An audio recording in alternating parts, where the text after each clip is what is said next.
In the hierarchy of human needs, shelter is universally accepted as the most important after food. It is perhaps the highest family priority for asset formation and the largest single individual investment most people aspire to. Hello and welcome. I am Hamid Bakari and this is Real Estate Nigeria, a program that offers you fresh approach to the long-standing challenges in the real estate business. On today's edition of the show, we shall be taking a look at the provision of sustainable housing in Nigeria. Thereafter, we shall be exploring ways by which you can embellish your homes and office on our interior segment, plus our handyman segment and utility segment. These and more will be coming your way. But first, I'll press the pause button to go for a commercial break, and when we return, you meet my guest. Don't go away. Hello there. My name is Adedotun Adeboyejo, the Managing Director, Chief Executive Officer, Joshua Ventures Limited.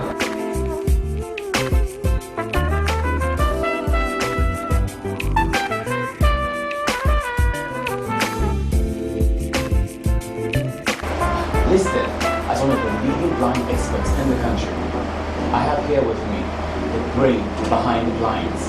Is no other than Mr. Adedotun Adeboyejo. Thank you for making out time in spite of your busy schedule. You're welcome. Who is Mr. Adedotun Adeboyejo? Adedotun Adeboyejo is from Osun State, Nigeria, and studied electrical electronics from Yaba College of Technology, and worked a while in Society International de Communication Aeronautics, called SITA, as a field engineer for 2 years. Then later I realized that I was not really fulfilled with what I was doing, so I ventured into interior. What informed your choice of profession now being from, it's like, should I call it a quantum leap from what you actually studied in school? Well, I have the flair of putting things right, as in interior generally. Then, it's now that a lot of people talk about interior. Then it was just like you're trying to arrange the rooms, or you're putting things into the right place. Right. When I get to people's house, I look at the way they fix the windows. I look at what they have on their windows. I just realized that I have the flair for looking at people's windows and seeing that, okay, fine, there's something wrong here. It's just like a tailor. If you see a good tailor, a good shirt, ready-made tailor-made shirt, you realize that, okay, this one is well made and this one is not well sewn. A whole lot of people out there will be saying, why blinds? Why not curtains? Why should I make use of blinds in my home? Well, curtains, it's everybody does curtains. Every housewife is an interior decorator, and she will definitely go out of her way to put something up onto her window. But when it comes to blinds, it has to be a specialized thing to put up blinds on your window covering, if you understand what I mean. So that is why we specialize on that area, and we've taken that particular specialization into another level. My selling point is the touch. The touch that will give the customer the feel, the after sale that will give our customer the Dutch touch, in which when we install for you, it's always different. Your first client. Take us through your first client. My first client, Theophilus Nunu. Who is it? He's a car dealer, right? He kind of encouraged me along the line. He believed in me even then that there was no swag. Okay. If I can use that. Was he his office that you actually decorated? Yeah, it was his office. Okay. It was his office. It was his office that we did the blinds for. He had something terrible on his window, and I told him, Egbon, you can actually do better than this. I have some product that is better than this. Even then, we still buy locally. And I said, hey, what can you offer me? I brought it out for him. I showed him, said, hey, you think this is nice? Yeah, it's nice, it's beautiful. Okay, fine. He believed in me, gave me money, gave me 100%. And that was it. still. And I tell you what, those blinds are still there till now. We're talking like 15, 16 years ago. Locally made. Yeah. Are your blinds are they made here in Nigeria, or most of them are imported already made and they just Well, when we started initially, Josh Labs. When Josh Labs started initially, we used to buy locally from importers that just bring in stuff. We buy from them. Like stuff, do you mean? Components. The components, we buy the components from them, assembled. They use their own technical people to do it. Now, those are the people that I met doing the business. Yeah? I give the measurements to them, they produce for me, but they produce for people. But the way they produce for people, that is what I don't like. When I go to people's house, I see the way they install their windows, they produce it. I realize that it is not well done. Yeah? So I now refine that particular process. Now put my own touch into it. That is why we call ourselves the blind experts. Because in that particular field, we specialize and we deal with details. We're particular about details. The finishing of that product must be 100%. Then the installation must be 120%. By the time Josh Labs install for you, you can't see stain on your wall. You can't see dust from the drilling. You know, there's training that we're giving to our technical people that we know that, okay, fine. This is Josh Labs installation. On Saturday, the 4th of June 2011, you did a launch. Yeah. Tell us about the launch. Well, why the launch? Josh Labs has been existing before then. Yeah. Why the launch?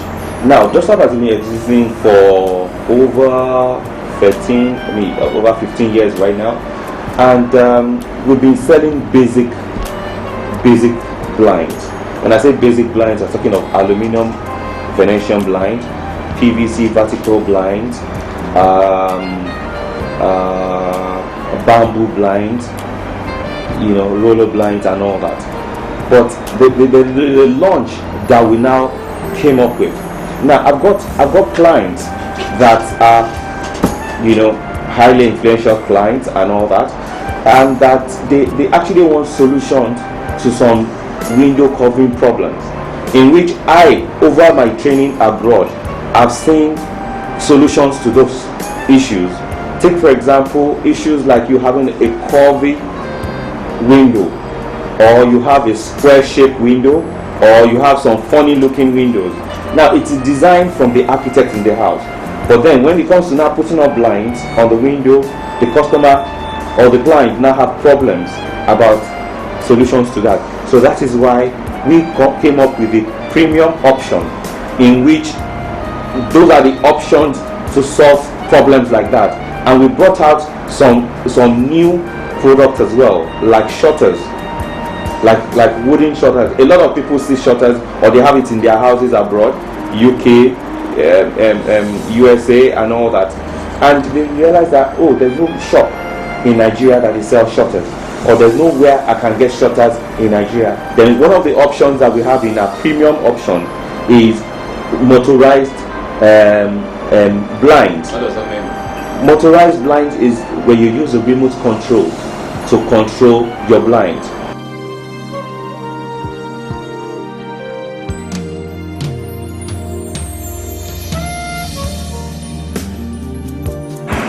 Take us through your clientele, your clients. My God, I've got quite a number of clientele. Just tell us some of them. Some of them, let me start by saying Mr. Tony Lumelu, Dr. Bola Kadejaye, I did his house in Parkview, Mrs. Momo, I did her house in Osborne Estate, and Channels TV as well, that's her office. Mrs. Oshibodu did for VGO Holdings in the Queen. We did for Dr. Afolabi, the chairman of Cephas Group. We did for Mr. Dan Agbo. We did for Mr. Dan Ungerem. their office, their home. We did the governor's office, Lagos State Governor's office. Really? Yes. We did the governor's office, we did the deputy governor's office, then we did the present governor of Ogun State, he's our client as well, Senator, His Excellency, Senator Amosu. Yeah, we did the governor's office in as well. We did the logo blind for them there. I think I saw a logo blind on the Fashion blind. I think you have the codes. The coat of arms, yes. As well as I'm not calling the name of that football club right now. We can actually do stuff. I mean, even much stuff that we can do on blind. Play on it. We can play on blind as much as you want. There's a lot of things you can actually do on blind. My final word is this. They said love is blind, but not without blind. Stay hooked to Dutch Labs Blind. Ikoyi is an island neighborhood that encompasses the eastern half of Lagos Island in Nigeria and lies at the edge of the Lagos Lagoon. It is one of the communities within the Etiosa local government area. The area that makes up Ikoyi was originally part of Lagos Island until it was separated from Lagos Island by a narrow waterway that was dug by the British colonial government. This canal has now been built over or filled so that the two islands are fused together again. It is shielded from the Atlantic Ocean by Victoria Island and the broad sand spit running east down the coast. During the colonial era, the island was developed as a residential cantonment for the expatriate British community and still retains many of the large colonial residences built between 1900 and 1950. Upmarket residential properties continued to be built after the colonial period, and the island and its Dodon barracks became the residence of some of Nigeria's military rulers. Ikoyi now contains many other government buildings as well as businesses, hotels, schools, and the famous social club, Ikoyi Club, which was built in 1938, and golf club, now Ikoyi Golf Club. One of the main attractions in Ikoyi is Awolowo Road, which is a high street lined with the upscale shops and boutiques. Due to its proximity to Victoria Island and Lagos Island, much of Lagos business's tourism is centered on Ikoyi, which has a mix of excellent 4-star hotels. Due to unrest in the Niger Delta, several oil companies have moved their expatriate staff to Ikoyi. The area is now home to several large luxury apartments, estates, and upscale office developments. Ikoyi has some of the most opulent residential facilities in Nigeria and is thought to have the most expensive real estate on the entire African continent, with the average new apartment selling for over 20 million naira, around $1 million US. However, due to the limited available land, many of these are vertical apartment buildings. This development is a radical departure from Ikoyi's original design, which was originally composed of modest single-family residences with large gardens. Considering the lack of constant electricity, pipe-borne water, and general decay in basic infrastructure that is typical of Lagos, concerns have been raised as to whether Ikoyi has the necessary road and water infrastructure to continue to sustain its type of development. The facelift by the present administration could take more on this.